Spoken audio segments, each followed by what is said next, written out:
असम के शिवाजी से भी हारा था औरंगजेब। कहानी असम के उस वीर की जिसने अपनी होशियारी से शक्तिशाली मुगल सेना को असम की धरती से खदेड़ दिया। रविशंकर रवि। असम में ब्रह्मपुत्र नदी की कल कल बहती धारा में आज भी सरायघाट के महान युद्ध की गूंज सुनी जा सकती है। इस युद्ध में अहोम सेना ने मुगलों की विशाल सेना को करारी शिकस्त देकर असम को आजाद कराया था। इस ऐतिहासिक युद्ध के नायक थे महान योद्धा लचित बरफुकन। मुगलों को सिर्फ स्थानीय संसाधनों और योग्यता के बल पर हराना आसान न था, लेकिन लचित को स्थानीय लोगों और अपने साथियों पर पूरा भरोसा था। वो मौका देखकर हमला करते। अपनी मिट्टी से मोहब्बत थी उन्हें। इसके आगे रिश्ते नातों का भी कोई मोल न था। यही वजह थी कि लापरवाही बरतने के आरोप में उन्होंने अपने मामा तक को मौत के घाट उतार दिया था। असम के पूर्व राज्यपाल और वरिष्ठ सैन्य अधिकारी लेफ्टिनेंट जनरल एस.के. सिन्हा तो लचित के पराक्रम की तुलना शिवाजी से करते हैं। Emulate the spirit and skill of Lachit Borphukan नाम की किताब में उन्होंने लिखा है, मध्यकालीन भारत ने दो महान सैन्य नेता दिए। एक ओर महाराष्ट्र में छत्रपति शिवाजी थे तो दूसरी तरफ असम में लचित बरफुकन। दोनों लगभग समकालीन थे। औरंगजेब के खिलाफ शिवाजी की लड़ाई से शायद अहोम सेना का मनोबल बढ़ा होगा। सिन्हा लिखते हैं, जिस तरह से राणा प्रताप और शिवाजी ने स्वतंत्रता की खातिर मुगलों से युद्ध किया, लचित भी वैसे ही थे। अहोम सेना मुगलों की विशाल सेना से सीधे युद्ध करने की स्थिति में नहीं थी, सो लचित ने रात के वक्त गुरिल्ला युद्ध करने की रणनीति बनाई। रात में जिस आवेग से उनके योद्धा हमला करते, उसे देख मुगल सैनिकों में खौफ बैठ गया। वो कहते थे कि अहोम सैनिक राक्षस हैं, उनके पास प्रेत शक्ति है, इसीलिए वो रात में हमला करते हैं।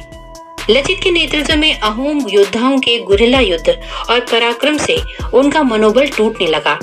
घबराकर मुगल सेनापति राम सिंह ने लचित से रात में हमला न करने का आग्रह किया। इस पर अहोम सेनापति ने जो जवाब दिया, लोग उसे आज तक याद करते हैं। लचित ने मुगलों के सेनापति से कहा, शेर हमेशा रात में ही हमला करते हैं। अहोम सैनिकों की प्रेत शक्ति का जो भय राम सिंह के सैनिकों में समाया था, लचित ने उनका भी फायदा उठाया। उन्होंने अपने सैनिकों को राक्षस की वेशभूषा में मुगल सेना के शिविरों के आसपास भेजा। इतिहासकार डॉक्टर एच.के. बरपुजारी ने अपनी किताब कॉम्प्रिहेंसिव हिस्ट्री ऑफ असम में लिखा है, लचित तुरंत युद्ध की रणनीति बनाते, अक्सर रात में मुगलों पर हमला करते जब उनकी सेना आराम कर रही होती। इक्का दुक्का किताबों को छोड़ दे तो भारतीय इतिहास में इस महान योद्धा का खास जिक्र नहीं मिलता। सिन्हा ने इसकी भरपाई की कोशिश की। उन्होंने राष्ट्रीय डिफेंस एकेडमी में लचित की प्रतिमा स्थापित कराई। असम में भी हर साल लचित दिवस मनाया जाता है। अहोम राजवंश मुगलों के आक्रमण से पहले आजाद था, लेकिन 1661 में मुगलों ने मीर जुमला और धीर खान को बंगाल और असम पर कब्जा करने के लिए भेजा। अहोम राजा इस हमले का जवाब न दे पाए और उन्हें समझौता करना पड़ा। 1665 में लचित को अहोम सेना का मुख्य सेनाध्यक्ष यानी बरफुकन बनाया गया। अहोम सेना में 10 जवानों का नायक डेका कहलाता था, 100 का सैनिया, 1000 का हजारिका, 3000 का राजखोवा और 6000 जवानों का नायक फुकन कहलाता था। बरफुकन उन सभी का प्रमुख होता था। लचित की सबसे बड़ी चुनौती असम से मुगलों को भगाने की थी।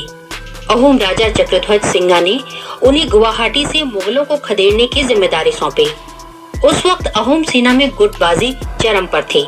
कई सैन्य अधिकारियों को राजा का ये फैसला पसंद नहीं था, पर लचित ने इससे बेपरवाह होकर युद्ध की तैयारी शुरू कर दी। उन्होंने सेना में स्थानीय लोगों को भर्ती किया, स्थानीय संसाधनों का इस्तेमाल कर शस्त्र अस्त्र तैयार करवाए, नावों का बेड़ा और तोपों का निर्माण करवाया। लगातार 4 साल तक वो युद्ध की तैयारी करते रहे और बीच बीच में मुगल प्रतिनिधियों से बातचीत भी की ताकि उन्हें युद्ध की तैयारी की भनक न लग पाए। लचित को मुख्य सेनाध्यक्ष बनाया जाना भले ही अहोम राजा के कई दरबारियों को पसंद न आया हो, लेकिन वो इसके लिए बिल्कुल योग्य शख्स थे। उनके पिता मोमाई तामुली बरबरुआ अहोम राजा प्रताप सिंह के मुख्य सेनाध्यक्ष थे। मां का नाम कुंती मोरान था। लचित का जन्म ताई अहोम परिवार में हुआ था। पढ़ाई लिखाई में तो उनकी गहरी रुचि थी। पिता को देखकर सैन्य रणनीतियां बनाना सीखा।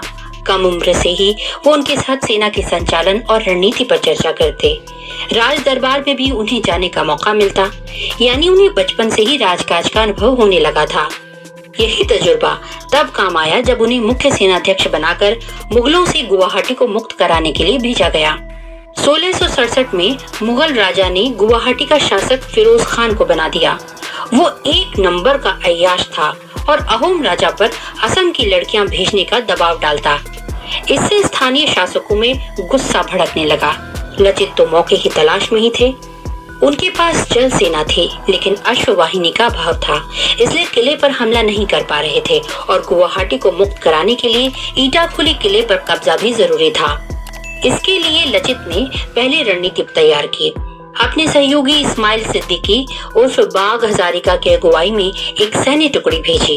कुछ जवान रात के अंधेरे में किले की दीवार पर चढ़कर अंदर चले गए और मुगलों की तोप की नली में पानी भर दिया। अगली सुबह किले पर हमला हुआ।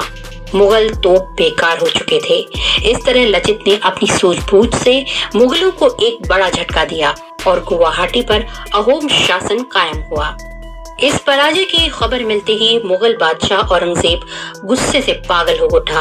उसने अपने सेनापति राम सिंह के नेतृत्व में 70,000 सैनिकों का विशाल दल 1,000 तोपों के साथ बड़ी नौकाओं में रवाना कर दिया। ये सेना ब्रह्मपुत्र नदी के रास्ते गुवाहाटी के करीब पहुंची। लचित बरफुकन ने रणनीति के तहत उन्हें गुवाहाटी के कामाख्या मंदिर के पास तक आने दिया, क्योंकि गुरिल्ला युद्ध के लिए वो जगह बेहतर थे।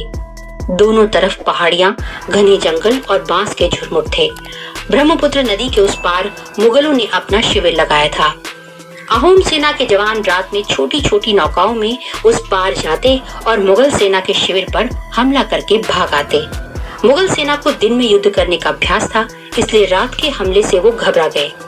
उनके मन में पहले से ही ये बात बैठी थी कि अहोम सेना काला जादू और तंत्र विद्या के लिए विख्यात है, इसलिए मुगल सैनिकों का डर और भी बढ़ गया। अहोम सेना के कौशल के कारण लाख कोशिशों के बाद भी मुगल सैनिक आगे नहीं बढ़ पा रहे थे। तब मुगल सेनापति राम सिंह ने एक चाल चली। उसने अहोम सेना को एक पत्र भेजा। इसमें लिखा था, लचित ने गुवाहाटी खाली करने के लिए 1 लाख रुपए लिए हैं। उसने लचित को पसंद न करने वाले सैन्य अधिकारियों को घूस भेजकर अहोम सेना में फूट डालने की भी कोशिश की। ये खबर जब अहोम राजा तक पहुंची तो उन्हें भी एक बार के लिए लचित की नीयत पर शक हुआ, लेकिन प्रधानमंत्री अतन बरगो हायरन ने उन्हें समझाया कि ये मुगलों की चाल है। लेकिन कहते हैं ना, शक का कीड़ा दिमाग को खोखला कर देता है। सरायघाट में लचित सीधे युद्ध के पक्ष में नहीं थे, लेकिन राम सिंह ने युद्ध का आह्वान किया। इधर लचित पर शक कर बैठे अहोम राजा ने भी जल्दबाजी में युद्ध का आदेश दिया। अहोम सेना को भारी नुकसान हुआ। करीब 10,000 सैनिक मारे गए। बचे हुए सैनिक मैदान छोड़ भागने लगे। बर पुजारी लिखते हैं, जब मुगलों की चाल की वजह से अहोम सेना में फूट पड़े और कुछ सैनिक मैदान से भागने लगे तो बीमार होने के बावजूद लचित युद्ध के मैदान में उतर गए। भागते सैनिकों ने उनका ये पराक्रम देखा तो वो अपनी बरफुकन के साथ जंग के मैदान में लौट आए। लचित और उसकी सेना ने अपनी छोटी छोटी नावों पर बैठकर मुगलों की विशालकाय नावों पर हमला बोल दिया। यहाँ तक कि इन नावों को जोड़कर ब्रह्मपुत्र को पैदल पार करने के लिए पुल तैयार कर दिया। इस बीच मुगल सेना के कप्तान मुन्नावर खान अहोम सेना के हमले में नाव पर ही मारे गए। अब मुगल सेना में भगदड़ मच गई। हार कर राम सिंह को अपनी सेना के साथ पीछे हटना पड़ा। सरायघाट के इस ऐतिहासिक युद्ध के बाद मुगलों ने फिर कभी असम की तरफ नहीं देखा।